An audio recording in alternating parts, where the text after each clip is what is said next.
Hello everyone, welcome to the channel let's make nursing easy. आज हम पढ़ने वाले हैं पोस्टपार्टम हेमरेज। इसको अगर मैं नॉर्मल लैंग्वेज में बताना चाहूँ तो 500 से ज़्यादा ml ब्लड अगर बच्चा पैदा होने के बाद विद इन 42 डेज के अंदर होता है तो उसको हम बोलते हैं पोस्टपार्टम हेमरेज। अब इसका डेफिनेशन पढ़ लेते हैं।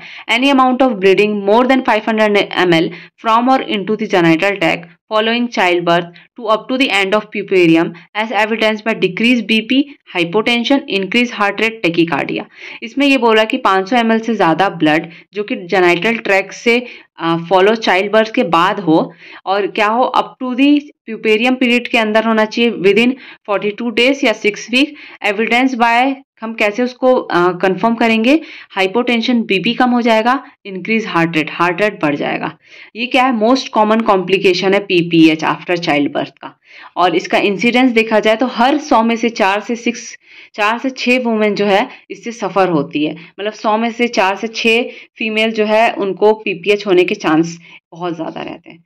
इसका क्लासिफिकेशन देखा जाए तो इसको 2 टाइप में क्लासीफाई किया गया है, अकॉर्डिंग टू अमाउंट और अकॉर्डिंग टू ड्यूरेशन। तो अकॉर्डिंग टू अमाउंट में बोला गया है माइल्ड पीपीएच अगर है पोस्टपार्टम हेमरेज तो 500 से 1000 ml जो है वो ब्लीडिंग होगा। अगर मॉडरेट पीपीएच तब बोलेंगे जब 1000 से 2000 ml रहे और सीवियर पीपीएच तब बोलेंगे जब 2000 ml से ज़्यादा ब्लीडिंग हो जाए। अब अकॉर्डिंग टू अगर हम ड्यूरेशन देखें तो अकॉर्डिंग टू ड्यूरेशन में आता है प्राइमरी पीपीएच और सेकेंडरी पीपीएच। प्राइमरी पीपीएच में आता है विद इन 24 आवर में अगर जो ब्लीडिंग हो रहा है उसको हम प्राइमरी पीपीएच बोलेंगे और सेकेंडरी पीपीएच उसको बोलेंगे जो आफ्टर 24 आवर से 42 डेज के बीच में होता है पीपीएच। प्राइमरी पीपीएच में भी 2 टाइप से फिर फर्दर डिवाइड होगा विद इन जो 24 आवर के अंदर हो रहा है, थर्ड स्टेज पीपीएच या true PPH. Third stage PPH यानी कि अभी प्लेसेंटा बाहर नहीं आया है तब अगर ब्लीडिंग हो रहा है तो हम उसको थर्ड स्टेज पीपीएच बोलेंगे और ट्रू पीपीएच तब बोलेंगे जब प्लेसेंटा बाहर आ गया है और फिर भी ब्लीडिंग नहीं रुक रहा है तो उसको ट्रू पीपीएच कंसीडर करेंगे। मोस्ट प्राइमरी अगर पीपीएच देखा जाए तो विद इन 1 to 2 आवर के अंदर हो जाता है और सेकेंडरी पीपीएच विद इन 8 से 10 डेज के अंदर में हो जाता है। लेकिन इसका भी फिर भी इसको क्या बोला गया है कि जो प्राइमरी पीपीएच है वो 24 आवर के अंदर और सेकेंडरी पीपीएच 24 से 42 आवर। लेकिन मोस्टली ये एक अप्रोप्रिएट टाइम बताया गया है। नेक्स्ट पेज में चलते हैं। सो पीपीएच जो है प्राइमरी पीपीएच उसका कॉज देखा जाए तो इसका कॉज है एटॉनिक। 4T से याद रख सकते हो। टी से हमको ये 4 जो मेन सिम्टम है, फर्स्ट है एटॉनिक यूट्रस, यानी जो यूट्रस का टोन है, यूट्रस जो कॉन्ट्रैक्ट हो रहा है वो नहीं कर पा रहा है। ये मोस्ट कॉमन कॉज है जो कि 80% होता है। फिर क्या है? टी से ट्रोमैटिक यूट्रस, यानी कि यूट्रस में ट्रॉमा हो गया, चोट लग गया, इंजरी हो गया, उसके कारण हो रहा है। ये 20% कॉज होता है। टिश्यू रिटेन, ये बहुत लेस चांस रहता है। थ्रोम्बस एबनॉर्मेलिटी यानी कि क्लॉटिंग फैक्टर का कोई प्रॉब्लम, ये भी रेयर होता है। तो ये कॉज है प्राइमरी पीपीएच के। अब एटॉनिक यूट्रस जो कि 80% कॉज करता है पीपीएच को, अब ये किस कारण से होता है वो देखते हैं। तो सबसे पहले है एब्सेंस ऑफ यूट्राइन कॉन्ट्रैक्शन। सबसे पहले जो यूट्राइन का कॉन्ट्रैक्शन अगर एब्सेंस हो जाए तो वो किस किस कारण से हो सकता है? ग्रैंड मल्टीपैरा, अगर जो मदर है उनके 4 या 4 से ज़्यादा बच्चे हैं उनमें हो सकता है। मल्टीपल प्रेगनेंसी में हो सकता है। ट्विंस प्रेगनेंसी में हो सकता है। साथ में क्या होता है over distension of uterus. Over distension के अंदर ही आ जाता है ट्विंस, पॉलीहाइड्रोमिनस, मैक्रोसोमिया, डायबिटिक मदर। इन सब के बच्चे को बच्चे जो रहते हैं इनकी मदर्स को ज़्यादा चांस रहता है पीपीएच होने के। प्रोलॉन्ग लेबर, अगर लेबर जो है वो 18 घंटे से ज़्यादा हो रहा है। प्रेसिपिटेट लेबर यानी कि लेबर बहुत शॉर्ट पीरियड का हो रहा है, 3 आवर के अंदर में ही जो पूरा लेबर कंप्लीट हो जा रहा है तो उसमें पीपीएच होने के चांस बहुत ज़्यादा रहते हैं। साथ में माल न्यूट्रिशन, अगर मदर जो है वो एनीमिक है तो उनको होने के भी चांस बहुत ज़्यादा रहते हैं। साथ में यूज ऑफ एड्स, कोई भी इंस्ट्रूमेंट का यूज किया जा रहा है ड्यूरिंग बच्चे को निकालने के टाइम, डिलीवरी के टाइम, तो उसमें भी क्या पीपीएच होने के चांस रहते हैं। सडन स्टॉप ऑफ ऑक्सीटोसिन दे रहे हैं मदर को और सडन स्टॉप कर दिए तो उसके कारण भी पीपीएच हो सकता है। अब हम देखते हैं कि इसका मैनेजमेंट कैसे करेंगे। सबसे पहले हम क्या कर रहे हैं? मैनेजमेंट देख रहे हैं थर्ड स्टेज पीपीएच का।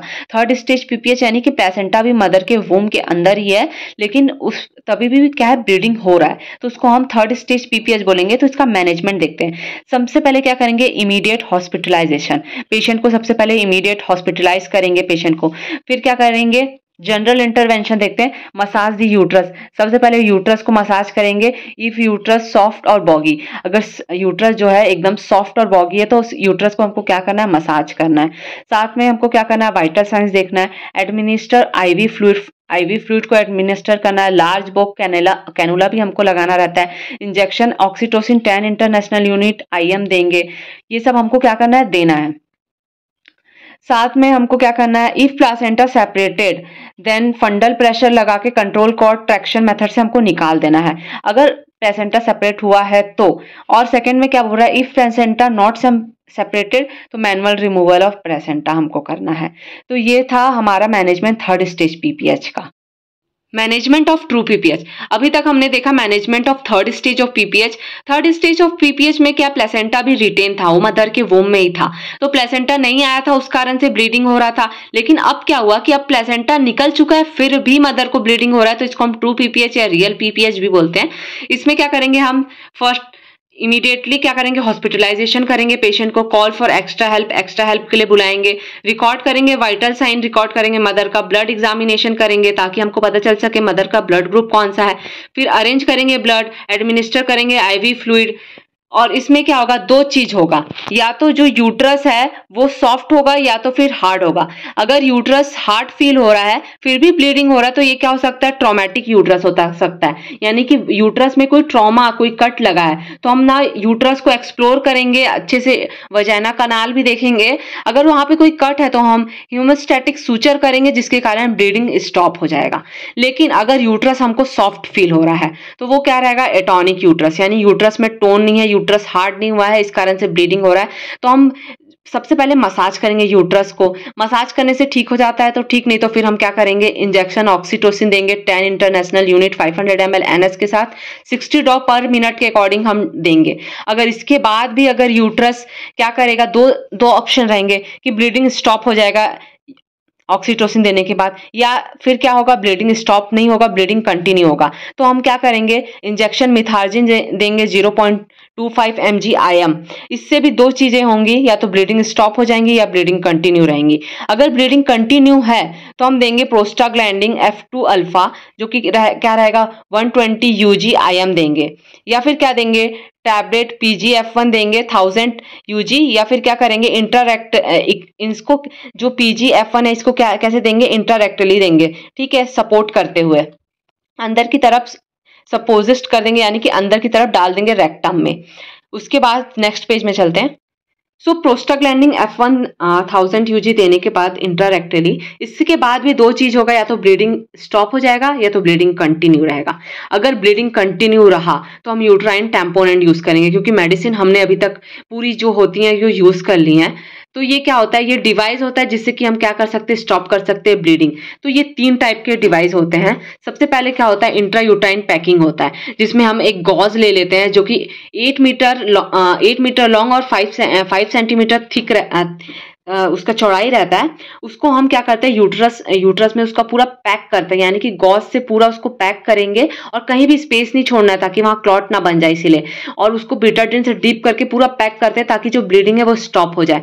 अगर उससे भी ब्लीडिंग नहीं हुआ तो हम बाई मैनुअल कंप्रेशन करते हैं, जो कि फिस्ट बना के हम यूट्रस को कंप्रेस करते हैं। एक hand above the uterus fundus रहेगा और एक हैंड अंदर हम डालेंगे थ्रू वजाइना से, और हम उसको कंप्रेस करके रखेंगे। तो इसके से भी नहीं हुआ तो हम बेकरी बलून यूज करते हैं, SB ट्यूब यूज करते हैं, या फॉलिस कैथेटर यूज करते हैं। ये सब भी क्या करता है, यूट्रस के अंदर जाके हम इसको इन्फ्लेट करते हैं तो यूट्रस को कंप्रेस करता है जिससे कि ब्लीडिंग बंद हो जाए। अब इस 3 चीज को यूज करने के बाद भी 2 चीजें होंगी, या तो ब्लीडिंग स्टॉप हो जाएगी या तो कंटिन्यू रहेगी। अगर ब्लीडिंग कंटिन्यू रहती है तो हम ligation of uterine ovarian artery, uterus के जो आर्टरीज रहते हैं उसको हम लिगेशन कर देंगे, यानी कि हम उसको बांध देंगे ताकि जो ब्लीडिंग है वो ना हो। लेकिन अगर इसके बाद भी अगर यूट्रस से ब्लीडिंग हो रहा है तो हम एक बी लिंच प्रोसीजर होता है जो कि करते हैं, जिसमें कि हम जो यूट्रस है उसको कंप्रेस कर देते हैं, उसको एक तरीके से स्टिच करना बोलते हैं, वो कर देते हैं ताकि ब्लीडिंग ना हो। तो इसको करने के बाद भी 2 दो हमारे पास आएंगे, या तो ब्लीडिंग स्टॉप हो जाएगा या तो ब्लीडिंग कंटिन्यू रहेगा। इतना कुछ करने के बाद भी अगर ब्लीडिंग कंटिन्यू रहता है तो हमारे पास लास्ट ऑप्शन रहता है हिस्टेक्टोमी करना, रिमूवल ऑफ यूट्रस। तो इसके बाद जो ब्लीडिंग स्टॉप होना रहता है, लेकिन यहाँ तक आना बहुत रेयर रहता है। मेडिसिन देने के बाद ही लगभग जो केस रहते हैं उनमें हो जाता है, उसमें मतलब कि ब्लीडिंग स्टॉप हो जाता है। अब हम देखते हैं सेकेंडरी पीपीएच, जो कि 24 आवर से 42 डेज के बीच में होता है। तो इसमें मोस्ट कॉमन क्या रहता है, रिटेन बिट ऑफ प्लेसेंटा, यानी प्लेसेंटा का कुछ जो टुकड़ा जब बेबी बॉर्न हो रहा था तो उस समय नहीं देखा गया और उस यूट्रस में ही रह गया, तो इस कारण से हो सकता है। तो इसमें क्या करेंगे, हम एक्सप्लोर करेंगे यूट्रस और वजाइनल कैनाल को और रिमूव कर देंगे उसको, ताकि जो ब्लीडिंग फर्दर ना हो सके। तो यहाँ तक था सेकेंडरी पीपीएच पोस्टपार्टम हेमरेज का पूरा, जिसमें कि हमने प्राइमरी पीपीएच और सेकेंडरी पीपीएच को अच्छे से समझाने की कोशिश किया। आपको समझ आया कि नहीं, कमेंट में जरूर बताना, और चैनल पे न्यू हो तो ऐसी वीडियोस के लिए like share and subscribe. Thanks for watching.